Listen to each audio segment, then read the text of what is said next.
Assalamualaikum warahmatullahi wabarakatuh. Halo semuanya, kembali lagi dengan saya Cantika Widya Aprisa. Nah, di sini kita sudah berada di bab 13 MTCNA. Nah, di sini kita akan belajar tentang failover dan load balance. Oke, di sini untuk konsepnya, di sini yang pertama, ketika company memiliki dua arah jalur ke internet atau gampangnya memiliki jalur internet dengan menggunakan dua jalur ESP. Nah, di sini failover itu artinya satu aktif dan satu backup. Jadi jika pada router misalkan kita memiliki tiga router, yang pertama router ESP1, kemudian yang kedua router ESP2, dan yang ketiga router customer. Nah, di sini pada router customer ketika akan melakukan konfigurasi router default itu pasti yang aktif itu hanya satu ya teman-teman. Misalkan hanya bisa aktif statik ke ESP1 saja, tetapi yang ESP2 itu statik tetapi tidak aktif. Oke, di sini kita langsung saja untuk prakteknya. Nah, di sini kita sudah menyiapkan Nah, di sini saya sudah menyiapkan topologinya dan beserta IP-nya. Di sini untuk ESP1 saya sudah mengatur IP secara statik ya, teman-teman. Dan juga sudah bisa terkoneksi internet. Kemudian ESP juga saya sudah menambahkan IP secara statik dan bisa terhubung dengan internet. Nah, sekarang kita akan konfigurasi IP yang nantinya akan dijadikan gateway untuk router customer. Jadi di sini kita akan menambahkan IP ESP1 dan ESP2 yang mengarah ke customer. Yang ini teman-teman. Jika ESP1 yaitu 192.168, jika ESP2 itu 172.16.1.1. Jadi IP yang mengarah ke customer ya teman-teman. Oke teman-teman, nah jadi di sini sebelum kita akan konfigurasi di Winbox itu kita perlu melakukan konfigurasi routing pada PNet dan juga PC kita. Nah, kita menggunakan yang ini ya teman-teman, command prompt administrator. Nah, di sini saya sudah melakukan konfigurasi routingnya. Jadi sekarang kita tinggal ke Winbox-nya saja. Nah, di sini kita pertama-tama ke ESP1, kemudian di sini kita ke IP, kemudian kita ke addresses. Lalu di sini kita tambahkan IP-nya. Nah, di sini kita tambahkan IP-nya yaitu ini ya, teman-teman. Yang ini 192.168.1.1/24. Kemudian di sini interface-nya yaitu Ether 2. Kemudian apply, lalu OK. Nah, kemudian di sini kita konfigurasi juga di ESP2. Nah, di sini kita ke IP address kita tambahkan. Nah, di sini pada ESP2 itu kita menggunakan IP 172.16.1.1/24. Kemudian interface-nya Ether 2. Kemudian apply, lalu OK. Nah, kemudian di sini kita akan masuk ke router customer. Nah, di sini supaya router customer bisa masuk ke Winbox itu teman-teman harus konfigurasi Roamon terlebih dahulu ya, teman-teman. Nah, di sini saya sudah konfigurasi Roamon. Di sini saya untuk masuk ke router customer itu lewat IP milik ESP1. Nah, di sini kita langsung saja ke IP, kemudian ke addresses. Nah, di sini kita tambahkan IP-nya yang ini ya, teman-teman. 192.168.1.2/24. Nah, ini Ether 1 yang mengarah ke ESP1. Kita apply, lalu OK. Kemudian di sini kita tambahkan lagi, di sini untuk yang mengarah ke ESP2, yaitu 172.1.1.2/24. Di sini interface-nya Ether 2. Kemudian apply, lalu OK. Nah, sekarang kita akan konfigurasi default route ya, teman-teman. Di sini kita pergi ke IP, kemudian ke routes. Nah, di sini kita tambahkan. Nah, ini yang pertama kita akan menggunakan gateway yang mengarah ke router yang mengarah ke ESP1. Di sini gateway 192.168.1.1. Kemudian apply, lalu OK. kemudian di sini kita tambahkan lagi yang mengarah ke ESP2 gateway-nya ya teman-teman, yaitu 172.16.1.1. Kemudian di sini apply, lalu oke. Nah, di sini bisa teman perhatikan, di sini untuk yang mengarah ke ISP1 itu AS teman-teman, yang artinya aktif statik. Nah, sedangkan untuk yang mengarah ke ISP2 itu hanya S saja atau statik saja. Nah, inilah konsep failover yang sudah saya jelaskan sebelumnya. Jadi, yang satunya aktif dan yang satunya tidak aktif. Oke, teman-teman, di sini kita akan membuat supaya router customer itu bisa mengakses internet. Nah, jadi di sini sebelumnya itu kita akan konfigurasi NAT terlebih dahulu pada ISP1. Nah, di sini pada firewall, kemudian ke NAT, kemudian di sini SRC NAT, kemudian advance-nya, maaf teman-teman, di sini di general SRC NAT, kemudian out interface-nya Ether1, kemudian action-nya MSquared. Kemudian kita apply lalu oke. Nah, lalu di sini kita langsung saja pergi ke router customer. Di sini kita akan setting DNS terlebih dahulu. Nah, di sini pada servers kita isikan 8.8.8. Kemudian apply lalu oke. Nah, di sini untuk pengujiannya di sini kita ke new terminal. Kemudian kita akan ping 8.8.8. Nah, hasilnya sudah TTL ya, teman-teman. Sekarang kita juga bisa ping google.com. Oke, ini juga sudah bisa. Nah, sekarang di sini pada topologi itu kita akan terhubung ke VPC 4 dan 5 teman-teman. Di sini ada 2 VPC ya teman-teman. Nah, jadi di sini kita sambungkan terlebih dahulu.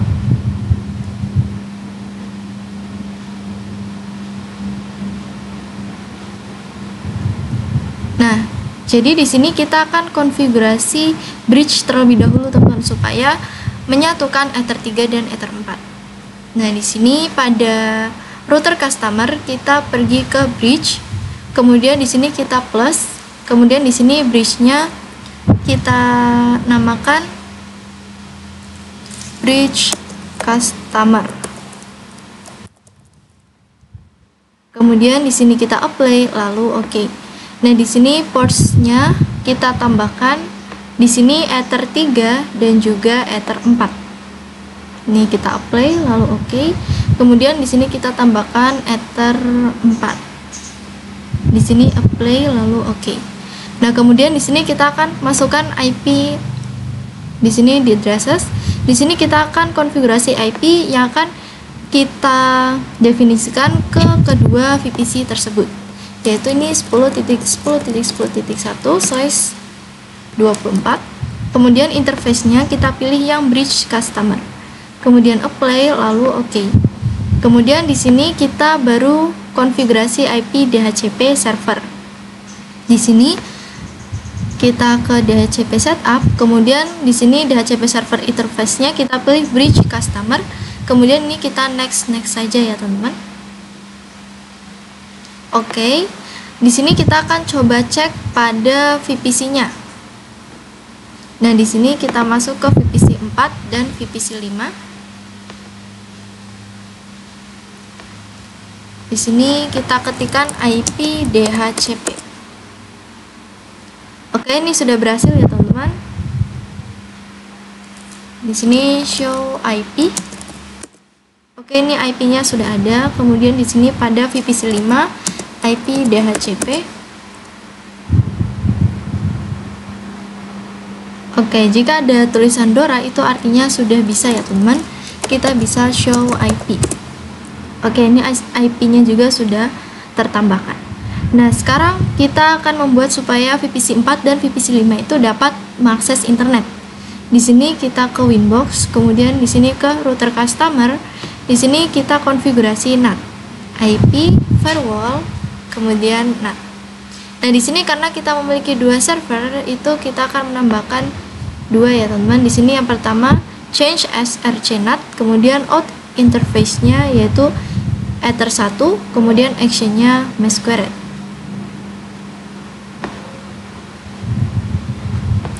Apply lalu oke. Kemudian di sini kita tambahkan lagi. Di sini ke general. Di sini out interface-nya yaitu Ether 2. Kemudian di sini actionnya mask squared. Kemudian apply, lalu oke. Nah, di sini kita bisa cek ping 88 ya teman-teman pada VPC 4 dan VPC 5. Ping 8.8.8. Oke, di sini hasilnya sudah TTL ya teman-teman. Sekarang pada VPC 5 kita coba ping 8.8.8. Oke, hasilnya juga sudah replay. Oke teman-teman, di sini kita lanjut untuk merubah parameter distance. Nah, di sini untuk parameter distance itu kita menentukan jalur mana yang akan diprioritaskan dan yang dapat mengakses internet. Nah, di sini jika teman-teman perhatikan, yang sekarang itu yang aktif itu hanya yang Ether 1 ya teman-teman. Nah, dengan IP 192.168.1.1. Nah, sedangkan di sini untuk yang Ether 2 itu tidak aktif. Nah, di sini kita akan merubah distance-nya pada gateway yang 192.168.1.1 yang mengarah ke Ether 1. Di sini kita distance-nya kita ubah menjadi 10. Kemudian di sini kita apply lalu oke. Nah, di sini bisa teman perhatikan setelah kita merubah distance-nya menjadi lebih besar, itu lebih tidak diprioritaskan. Jadi sekarang yang aktif itu adalah Ether 2. Di sini jika Ether 2 dan Ether 1 memiliki distance yang sama yaitu 1, itu pasti akan ditentukan secara default oleh router ya teman-teman. Nah, kemudian di sini kita akan konfigurasi checks gateway. Nah, di sini kita bisa ke reachable Ether 2. Nah, di sini pada router 2 di sini kita cek gateway. Di sini kita pilih ping ya teman-teman. Di sini ada ping dan ARP. Nah, jadi di sini kita pilih ping. Jadi nantinya si Ether 2 ini akan terus ping ke gateway-nya ya teman-teman. Kemudian di sini kita apply lalu oke. Nah, lalu di sini kita pergi ke yang ISP2. Nah, di sini kita ke IP kemudian ke addresses. Di sini untuk IP yang mengarah ke router customer, di sini kita disable ya teman-teman. Kemudian di sini kita bisa perhatikan dalam beberapa saat nantinya untuk yang aktif itu akan berpindah ke Ether 1 ya teman-teman. Nah, di sini bisa teman perhatikan untuk yang aktifnya itu sudah berubah ke Ether 1 karena kita melakukan konfigurasi check gateway. Jadi di sini ketika melakukan check gateway, kemudian di sini pada IP yang mengarah ke router customer itu kita matikan atau rusak ya teman-teman. Jadi otomatis untuk akses internetnya itu otomatis berubah ke yang backup. Kan sebelumnya berarti Ether 2 itu sebagai yang utama, kemudian yang Ether 1 itu sebagai backupnya. Nah, jika kita disable IP-nya, maka yang backup itu langsung bisa aktif ya teman-teman. Nah, apabila kita tidak melakukan konfigurasi check gateway itu, walaupun yang Ether 2 IP-nya rusak atau mati, itu untuk akses internetnya itu tidak berubah ke backup. Jadi masih tetap menggunakan IP yang rusak itu. Oke teman-teman, di sini kita lanjut. Nah, sekarang kita akan konfigurasi load balance. Nah, di sini pada load balance itu kita menggunakan 2 ISP. Jadi di sini pada ISP 2 kita aktifkan ya teman-teman untuk IP-nya. Oke. Kemudian di sini kita pergi ke root customer. Nah, di sini pada konfigurasi route list, di sini kita hapus ya teman-teman untuk yang konfigurasinya ini kita hapus. Nah, ini juga. Nah, sekarang kita akan tambahkan lagi. Nah, dengan konfigurasi load balance itu di sini untuk gateway-nya kita masukkan sekalian 2 teman-teman. Jadi ini yang pertama kita masukkan gateway yang pada ISP1 yaitu 92.168.1.1. Kemudian di sini untuk menambah kan gateway lagi, di sini kita klik yang bawah. Nah, kemudian di sini kita masukkan IP gateway yang mengarah ke ISP2 yaitu 172.16.1.1. Kemudian di sini kita apply lalu oke. Nah, jadi di sini untuk akses internetnya ini semua ya teman-teman, Ether 1 dan Ether 2 bisa akses internet semua. Nah, di sini kita pengujian. Nah, di sini kita pergi ke VPC 4. Di sini kita coba ping 88. Oke, ini hasilnya TTL. Kemudian di sini trace 88. Oke, di sini bisa diperhatikan. Di sini untuk menuju ke internet itu VPC 4 itu pertama-tama akan terhubung ke bridge, kemudian terhubung ke ISP1 baru masuk ke internet.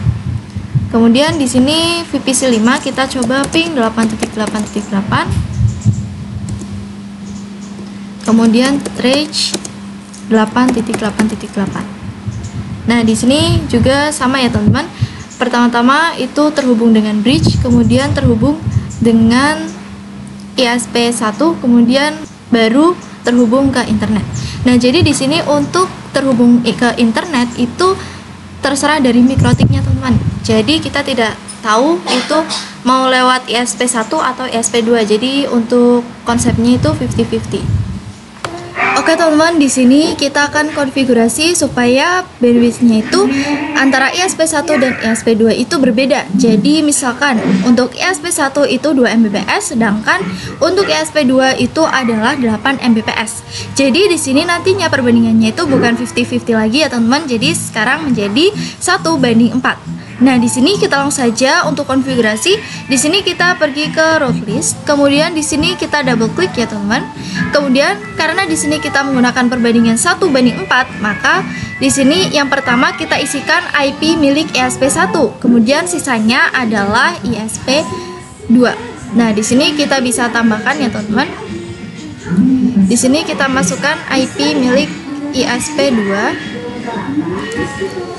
Berarti untuk ISP2 kita masukkan IP sebanyak 4 ya teman-teman. Ini 3, kemudian satu lagi 4. Nah, kemudian di sini kita dapat apply, lalu oke.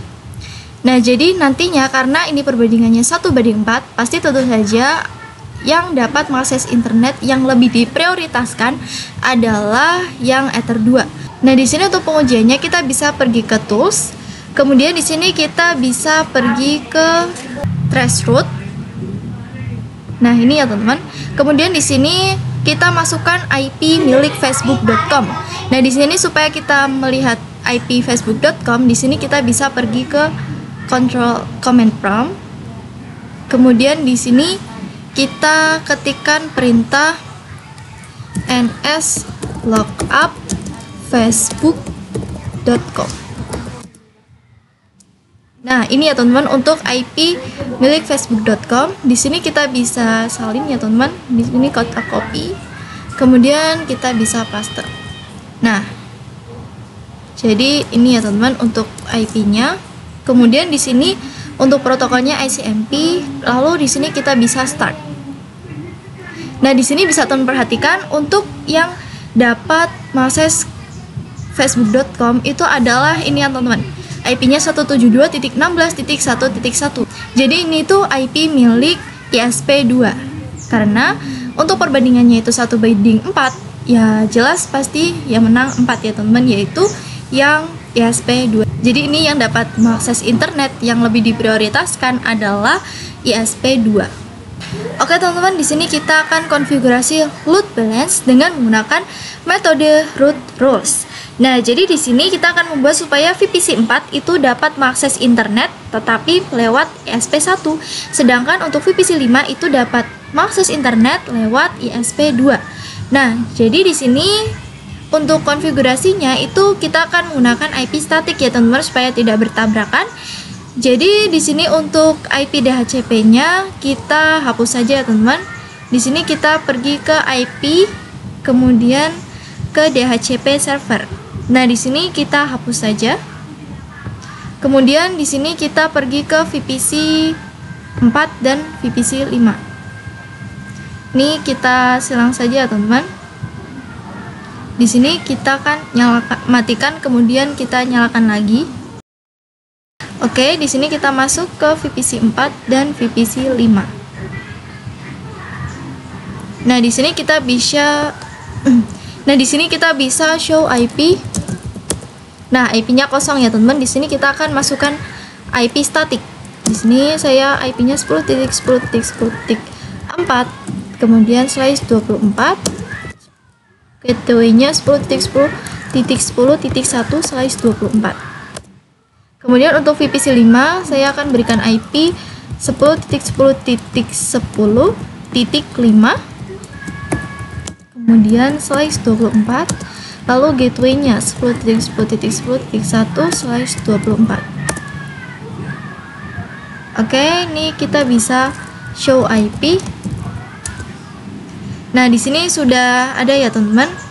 Sudah 10.10.4 dan yang VPC 5 juga bisa show IP. Nah, ini sudah 10.10.5. Nah, di sini kita bisa pergi ke Winbox. Kemudian di sini pada ini router customer. Di sini kita ke route list. Kemudian ini yang konfigurasi sebelumnya kita disable saja. Kemudian kita ke rows. Nah, di sini kita tambahkan.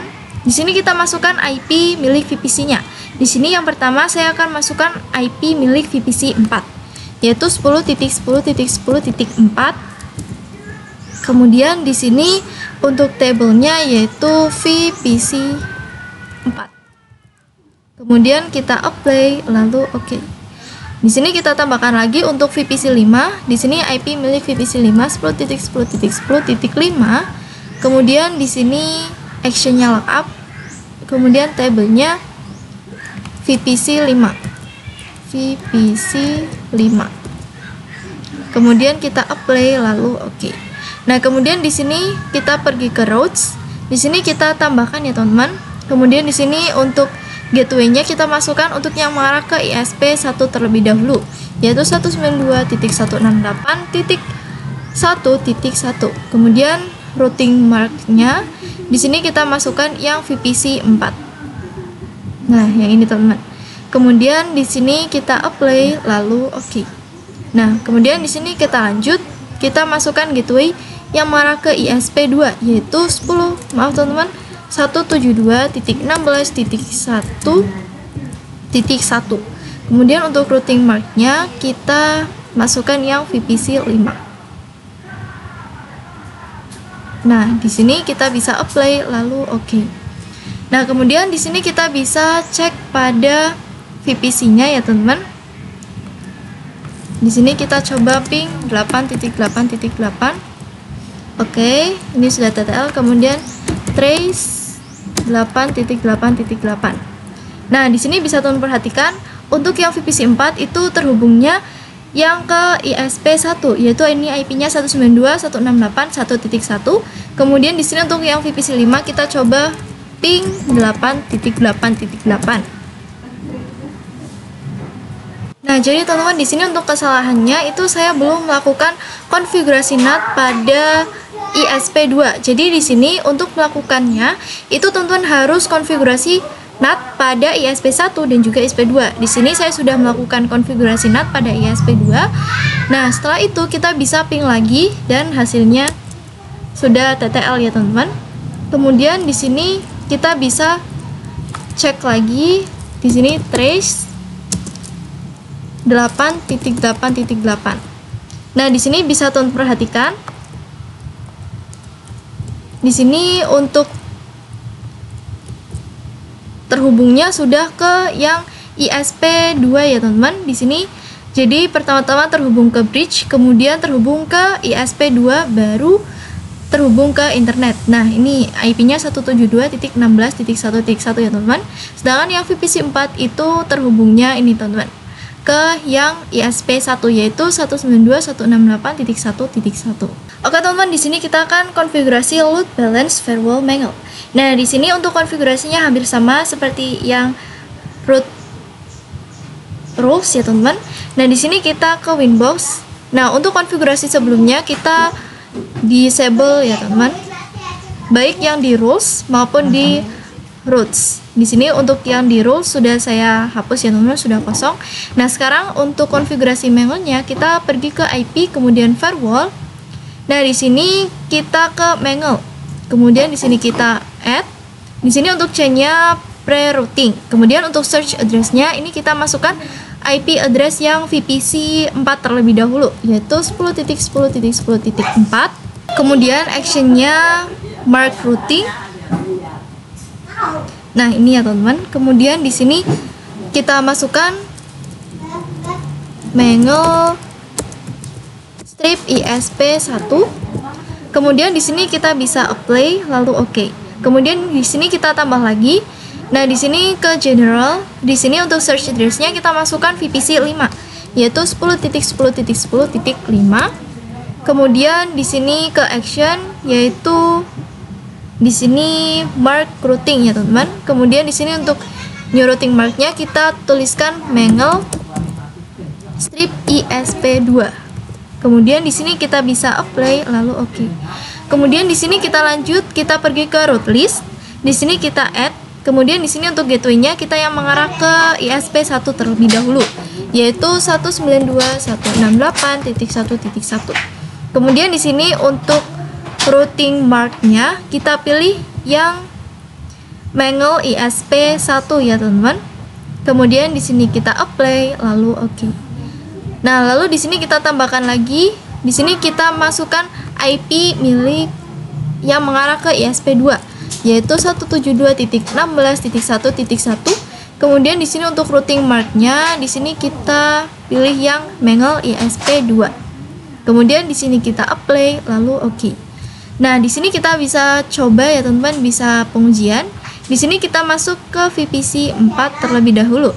Di sini kita bisa ping Google ping 8.8.8. Oke. Kemudian trace 8.8.8.8.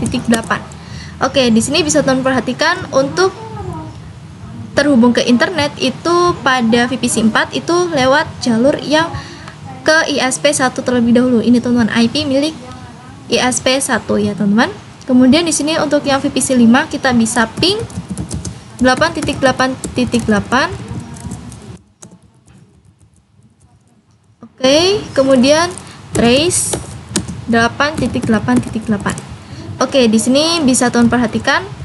Di sini sudah terhubung ke internet lewat ISP2. Ini adalah IP yang ada di ISP2 ya teman-teman. Ini 172.16.1.1. Jadi ini untuk VPC 5 sudah berhasil untuk terhubung internet. Di sini jalurnya berarti harus lewat ISP2. Sedangkan untuk yang VPC 4 itu lewat yang ISP1 baru terhubung ke internet. Oke teman-teman, mungkin cukup sampai di sini untuk video kali ini. Saya mohon maaf sebesar-besarnya apabila terdapat salah kata ketika menjelaskan. Sekian dari saya, semoga bermanfaat. Wassalamualaikum warahmatullahi wabarakatuh. Sampai jumpa di video selanjutnya. Dadah.